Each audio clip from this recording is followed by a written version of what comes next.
Baik, bismillahirrahmanirrahim. Assalamualaikum warahmatullahi wabarakatuh. Jumpa lagi dengan saya di Abil Maiwa Channel. Jadi teman-teman, channel ini merupakan channel pendidikan tempat kita berbagi tentang aplikasi pendidikan, Microsoft Office, serta tips dan triks komputer.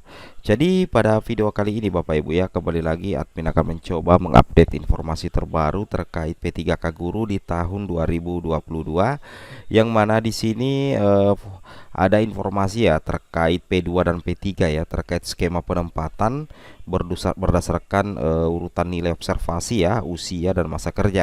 Nah, di sini banyak yang mempertanyakan, Pak, apakah P2 dan P3 itu akan mengunci sekolah induk jika misalkan di sekolah induknya itu ada formasi yang bisa dilamar untuk guru induk berstatus P2 dan P3. Nah, jadi perlu Bapak Ibu ketahui, kalau berdasarkan skema yang pernah dibahas oleh Bapak Andika, kita melihat ya tidak ada kunci mengunci formasi di sekolah induk. Bahkan ada skema penempatan dengan istilah perpindahan formasi Bapak Ibu ya. Dan kita juga harus mengetahui bahwasanya untuk V2 dan V3 untuk skema penempatannya itu kalau kita perhatikan itu berdasarkan urutan nilai ya Bapak Ibu, berdasarkan urutan nilai, kemudian berdasarkan usia ya, kemudian berdasarkan masa kerja Bapak Ibu ya. Nah, berdasarkan masa kerja itu yang harus Bapak Ibu pahami dan sekiranya Bapak Ibu cermati. Tapi sebelum kita lanjut, bagi rekan-rekan guru yang baru pertama kali menemukan channel ini, silahkan tekan tombol subscribe ya, dan aktifkan lonceng notifikasi agar setiap hari Bapak Ibu bisa mendapatkan update informasi terbaru terkait P3K Guru di tahun 2022. Nah, oke, terkait dengan formasi sekolah induk tidak dikunci, P2 dan P3 skema penempatan berdasarkan urutan nilai, usia dan masa kerja. Sebaiknya kita langsung lihat dulu ya di bagian Juknis P3K ya. Jadi di sini admin sudah siapkan di bagian Juknis P3K terkait seleksi observasi. Ini Bapak Ibu bisa dapatkan di website resmi Kemendikbud ya. Nah, di sini kita lihat bahwa untuk tahapan seleksi kompetensi bagi pelamar P2 dan P3 ya. Di sini kita lagi ambil ya berdasarkan materi kita pada hari ini. Ini dia di bagian H Bapak Ibu ya. Di sini yang admin blok ya. Di sini dikatakan yang admin blok ya. Nah, ini yang admin blok. Panitia seleksi ya, panitia seleksi instansi daerah melakukan pengusulan penempatan berdasarkan pelamar panitia seleksi instansi daerah melakukan pengusulan penempatan pelamar P2 dan pelamar prioritas 3 berdasarkan urutan nilai tertinggi hasil penilaian seleksi kompetensi sebagaimana dimaksud pada huruf G kepada panitia seleksi P3K jabatan fungsional guru Kemendikbudristek ya. Jadi ini tim penilai itu menyampaikan hasil penilaian seleksi kompetensi kepada Panselda. Berarti ini otomatis ya, setelah Bapak Ibu kepala sekolah dan pengawas itu melakukan observasi. Jadi untuk pengusulan penempatan Bapak Ibu ya, berdasarkan petunjuk teknis P3K Guru 2022 yang dikeluarkan oleh Kemendikbudristek, itu pengusulan untuk penempatan dari Panselda itu berdasarkan urutan nilai tertinggi ya. Jadi itu yang paling dinilai pertama itu adalah urutan nilai tertinggi Bapak Ibu ya. Hasil penilaian seleksi kompetensi sebagaimana dimaksud pada huruf G kepada panitia seleksi P3K jabatan fungsional guru Kemendikbudristek ya. Nah, kemudian nantinya di sini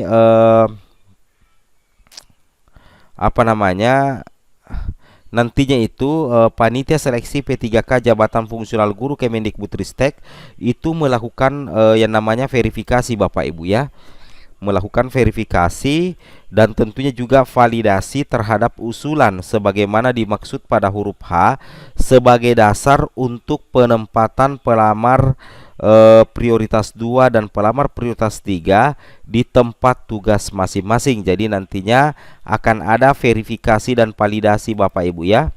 Akan ada verifikasi dan validasi untuk dasar penempatan bagi pelamar P2 ya, bagi pelamar P2 dan pelamar P3 ya di sini di tempat tugas masing-masing. Jadi intinya untuk pengusulan penempatan Bapak Ibu itu berdasarkan nilai tertinggi. Nah, di sini faktanya kita bisa lihat di sini di slide yang kami tampilkan kembali, Bapak Ibu ya, di sini adalah persebaran. Di sini Bapak Ibu bisa melihat bahwasanya ada 4 penyebab sehingga P3 pelamar prioritas 3 itu tidak kebagian formasi atau tidak mendapatkan penempatan. Yang pertama itu adalah P3 dengan nilai observasi bagus tidak lulus karena formasi diisi oleh P2 ya. Betul sekali, karena memang P2 itu diprioritaskan Bapak Ibu ya. Kemudian yang kedua, sisa formasi yang diperebutkan di instansi sedikit ya. Oke.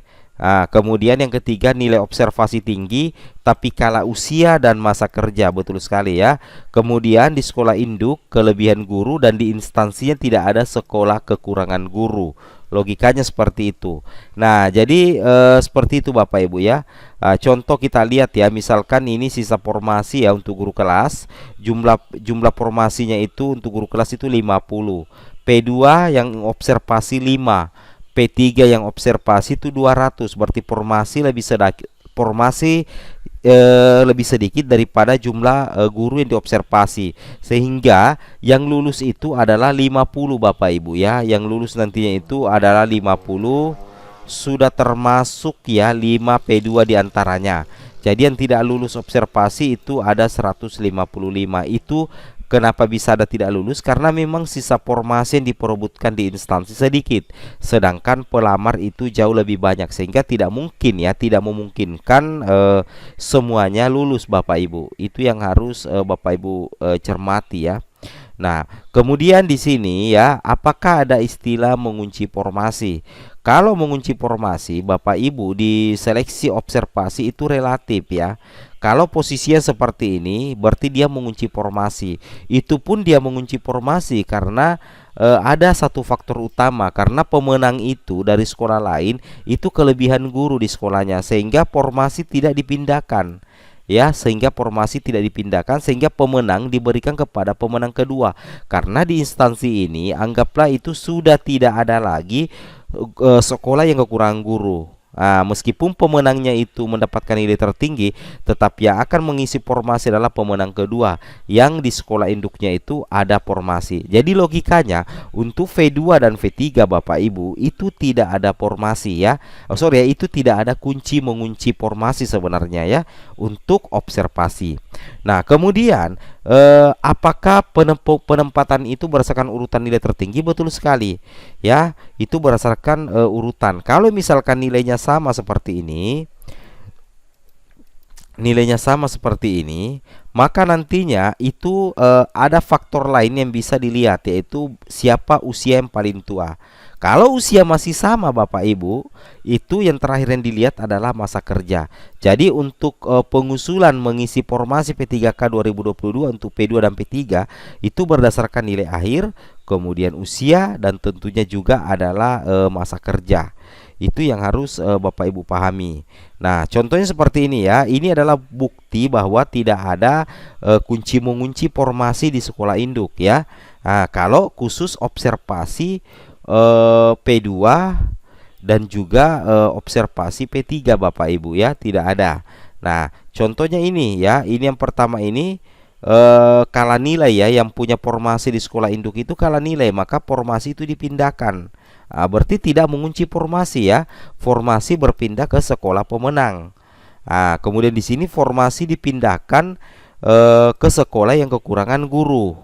Berarti tidak ada kunci mengunci formasi, sekalipun formasi itu ada guru induknya di dalamnya. Kalau selesai diobservasi, logikanya seperti itu Bapak Ibu ya. Jadi saya rasa sudah terjawab ya pertanyaan dari subscriber. Nah, terkait dengan pengumuman hasil seleksi untuk P1, P2, P3 dan P4, kalau kita lihat jadwal Bapak Ibu, itu dimulai tanggal tanggal 2 ya, tanggal 2 sampai tanggal 3 Februari 2023, berarti loncat ke tahun 2023.